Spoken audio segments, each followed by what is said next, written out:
Mi nombre es Mónica de Veros, estoy con mis compañeros Mauricio Suárez y Andrés Guerrero y vamos a hablar sobre el modelo de Ising. El modelo de Ising fue desarrollado por Ernst Ising y su importancia radica en que da cuenta de cambios de fase que no son visibles a simple vista. Estos son cambios de ferromagnetismo a paramagnetismo. El modelo de Ising consta de una banda con casillas. En cada casilla hay una partícula que apunta en una única dirección, hacia arriba o hacia abajo. Esta dirección simula el spin de la partícula, el cual está determinado por la relación con sus vecinos más cercanos y por fluctuaciones térmicas. Se tiene además como condición de frontera que la dirección del último spin es igual a la del primero, por lo que se puede considerar la banda como un anillo. La interacción con cada vecino se da como: si los spines son paralelos, es decir, se van en la misma dirección, su energía de interacción es J. Si son antiparalelos, es decir, en direcciones contrarias, esta es menos J. Rayos, me equivoqué. Era al revés. Diga. Es que no me acuerdo. Bueno, sí. La interacción con cada vecino se da como: si los spines son paralelos, es decir, si van en la misma dirección, su energía de interacción es menos J. Si son antiparalelos, es decir, en direcciones contrarias, esta es J. La energía total será entonces la suma de todas las individuales. A partir de esta energía y usando la teoría del ensamble canónico se hallan las energías promedio, la magnetización y el calor específico. Estas son todas las ecuaciones teóricas de las cuales vamos a hablar y en esta parte el calor específico es la más importante, ya que en 2 dimensiones es donde se ve el cambio de fase. Se establece un método Monte Carlo como cualquier método, el cual soluciona un problema a través de la generación de números aleatorios adecuados, los cuales obedecen una o más propiedades. Fue precisamente Nicolás Metropolis quien usó este método para desarrollar un algoritmo que solucione este problema. De la forma más general posible, el algoritmo de Metropolis consiste en 5 pasos que serán listados a continuación. Primero, es iniciar desde una configuración inicial aleatoria.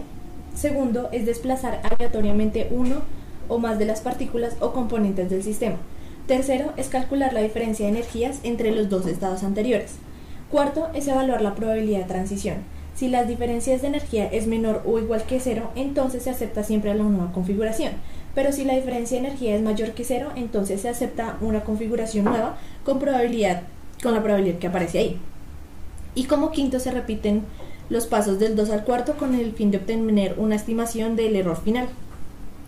Bueno, ahora que ya sabemos cuál es el método de Monte Carlo que debemos usar y tenemos una idea de cómo funciona el algoritmo de Metropolis, se procede a escribir un programa que usando este algoritmo solucione el modelo de Ising en una dimensión.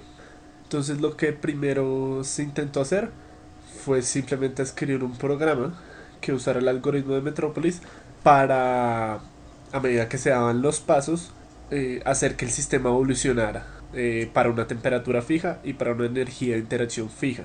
En este caso no se usó un campo magnético externo, sino solo se utilizaron las interacciones entre spines de vecinos cercanos, el vecino de la izquierda, el vecino de la derecha, de una partícula, para determinar la energía del sistema y para determinar, cuando la partícula cambiaba de spin, cuál era el cambio neto del sistema. Y así, usando el algoritmo ya mencionado, ver cómo evoluciona el sistema. Entonces, en la figura que se puede ver, se tienen 100 partículas en un inicio frío. ¿Esto qué quiere decir? Un inicio en el que todos los spines apuntaran en la misma dirección. En este caso, un color negro significa spin hacia abajo y un color blanco significa un spin hacia arriba. Se puede ver entonces que todas las partículas empiezan hacia abajo y que a medida que se van haciendo pasos de Metrópolis se van generando lugares con misma magnetización. Es decir, se pueden ver ya, digamos, cerca de los 600 pasos de Metrópolis, que ya no es claramente todas las partículas apuntando hacia abajo, sino que hay regiones en las que las partículas apuntan hacia abajo y otras regiones en las que las partículas apuntan hacia arriba.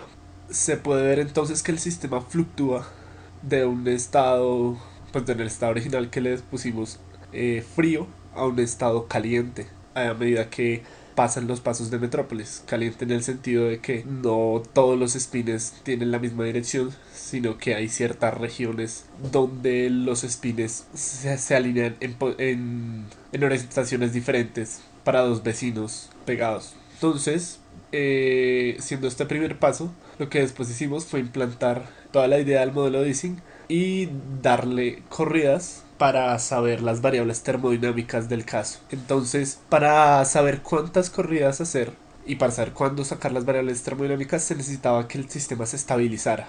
Es decir, que se hicieran los suficientes pasos de metrópolis, tales que las variables solo variaran dentro de un rango muy pequeño. Entonces, pues se hizo eso.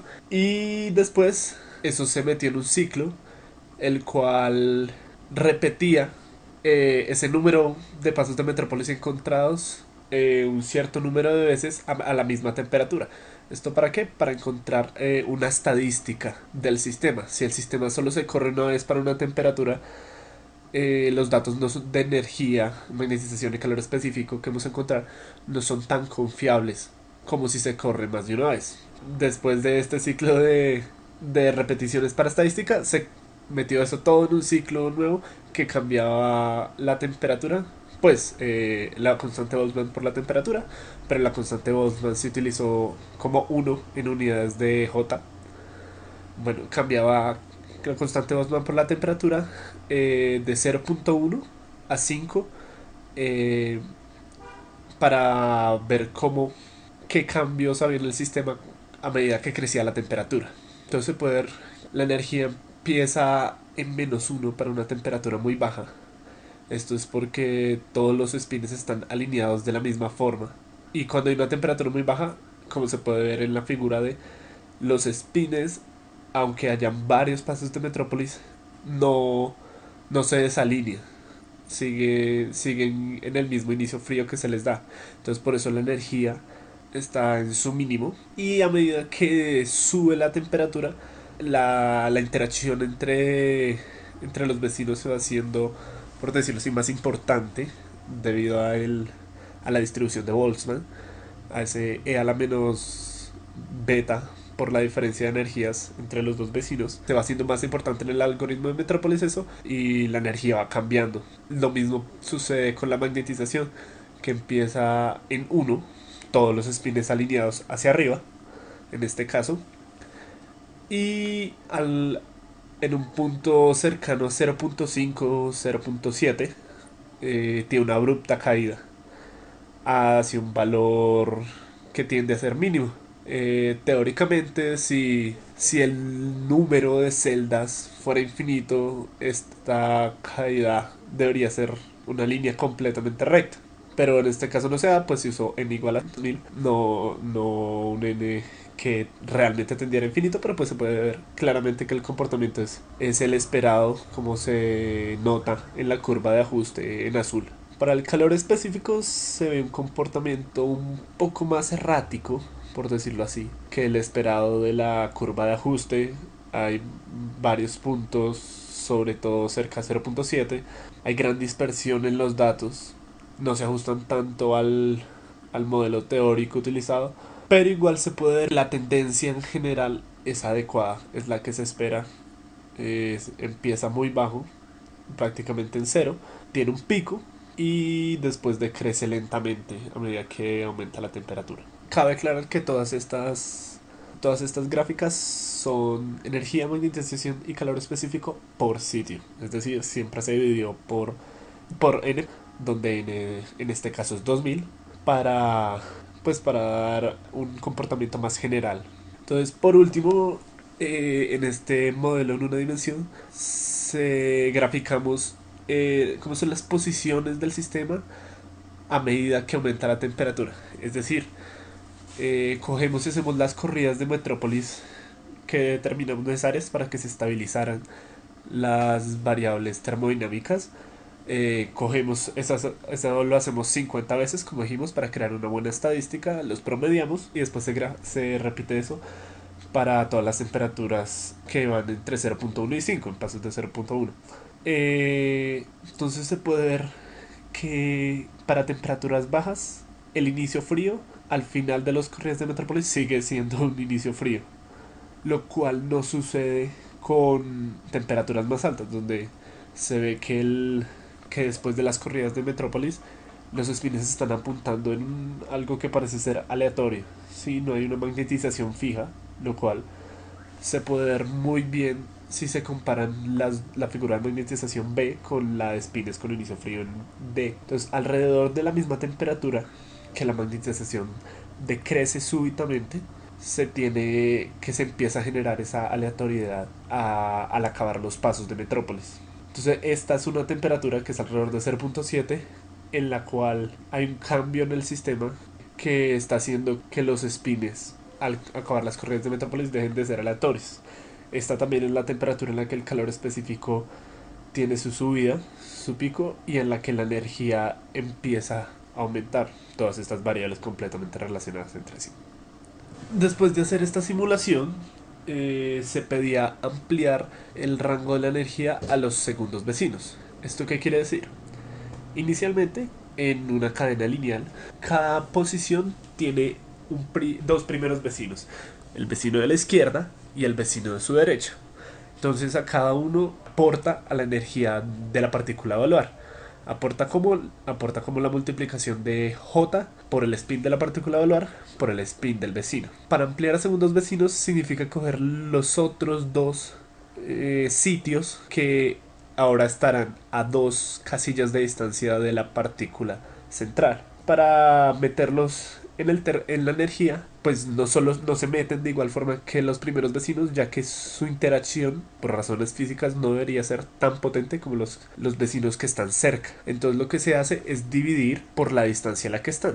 En general, la forma de hacer esto es que la energía que aporta una partícula al sistema es J por el spin de la partícula por la suma de los spines pesados de sus vecinos, siendo los spins pesados de sus vecinos el spin sobre la distancia a la cual se encuentra el spin. Es decir, para los vecinos cercanos, el que está a la izquierda, el que está a la derecha, esa distancia es 1, entonces es simplemente el spin. Mientras que para los spins que son segundos vecinos, esa distancia va a ser 2, es decir, se debe dividir en 2 su energía de interacción con la partícula. Aplicando esto al sistema anterior, se encuentran estas 4 figuras para las variables termodinámicas. Entonces se puede ver un comportamiento similar en todas las variables con el mismo cambio aparente en todas. ¿Qué es este cambio aparente? Que ahora la temperatura a la cual empiezan los cambios, o sea, a la cual la magnetización tiene su decremento abrupto, el calor específico empieza a subir hasta su pico y en el que la energía también empieza a subir desde -1, se corren, están más hacia la derecha, están a una temperatura mayor.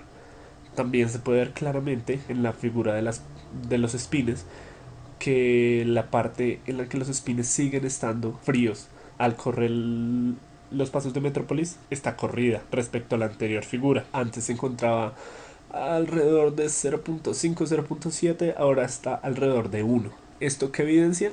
Que con este cambio en nuestro modelo se está aumentando la inercia térmica del sistema.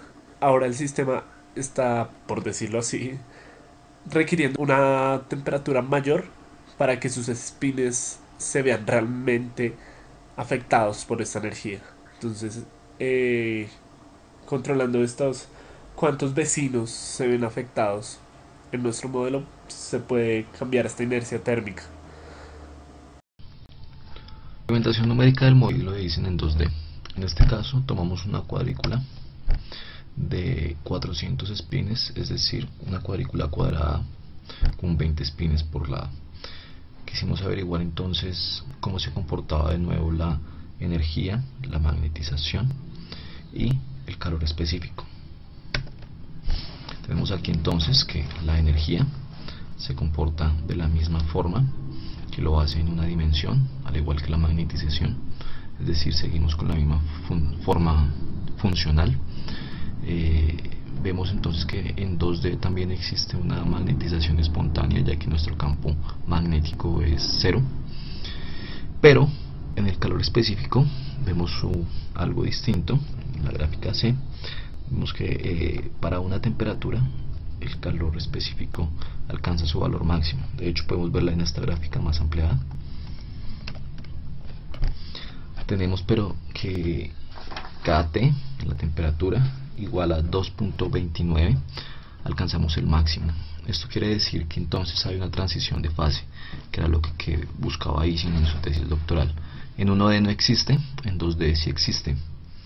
El valor teórico de esta transición de fase es de 2.26919, cuando KT es igual a 2.2619, y lo que hemos hecho nosotros es implementar diferentes cuadrículas y calcular el calor específico. Miremoslo aquí. Tenemos varias formas, hemos graficado 1 sobre n al cuadrado y temperatura crítica. Vemos entonces que tenemos una línea recta con esta ecuación donde la intersección en el eje Y es 2.29507. Hemos graficado 1 sobre n cuadrado porque queremos que esto tienda a 0, por eso tomamos cuando la recta toca el eje x igual a 0 y decimos que entonces para nuestro modelo esa es la temperatura a la cual hay una transición de fase. En este caso hemos tenido el valor 2.29507 y tenemos con respecto al valor teórico un error porcentual del 1.1%. Entonces podemos concluir que el modelo de Ising en 2D sí presenta una transición de fase, que el algoritmo de Metrópolis es una manera correcta de simular el proceso, puesto que nos da un error muy pequeño. Sin embargo, no queremos concluir ahí, sino que también hemos calculado algún par de cosas. Entre esas está el tiempo de equilibrio. Para calcular el tiempo de equilibrio hemos tomado varios tiempos de equilibrio, valga la redundancia, con una muestra de n igual a 200 en 1D y n igual a 64 en 2D. Cuando hemos tomado valores muy grandes, por ejemplo hemos tomado en la primera instancia 1000 y 5000 pasos para 1D y 2D, donde sabemos efectivamente que el sistema es estable y hemos visto cómo se comporta cualitativamente. Luego hemos empezado a variar estos pasos de 1000 a 5000, 1000, 500 y hemos disminuido y nos dimos cuenta de lo siguiente. Para 1D sucede que cuando estamos menores a 100 pasos de equilibrio el sistema ya no deja comportarse igual. Sin embargo, el tiempo de ejecución con respecto a los pasos de equilibrio presenta ese tipo de ajuste lineal. Para 2D, así se tomaran 5000 pasos o se tomaran 1500 pasos, que se fue nuestro tiempo de equilibrio, tenemos que el promedio de ejecución siempre está en este valor 176.512, más o menos 0.6 segundos. Por otro lado, hemos estudiado cómo optimizar el código, ya que es, por ejemplo, para 2D los tiempos de ejecución son muy grandes cuando n es muy grande, es decir, cuando n es 400 el tiempo de ejecución es de alrededor de 5 horas, pero para estudiarlos hemos tomado n igual a 10 y hemos compilado con las banderas O1, O2 y O3 obteniendo los siguientes resultados. Cuando no hicimos con bandera, el tiempo fueron 872,79 segundos y bueno, vemos en esta tabla cómo va cambiando. Curiosamente, cuando O3, que supone que es la máxima optimización, el tiempo aumentó con respecto a O2 y O1. Miremos que en O2 el tiempo se hizo casi la mitad de que se hiciera sin optimización. Vemos entonces esta gráfica que nos muestra que la optimización a utilizar para este código entonces es O2. Eso es todo. Gracias.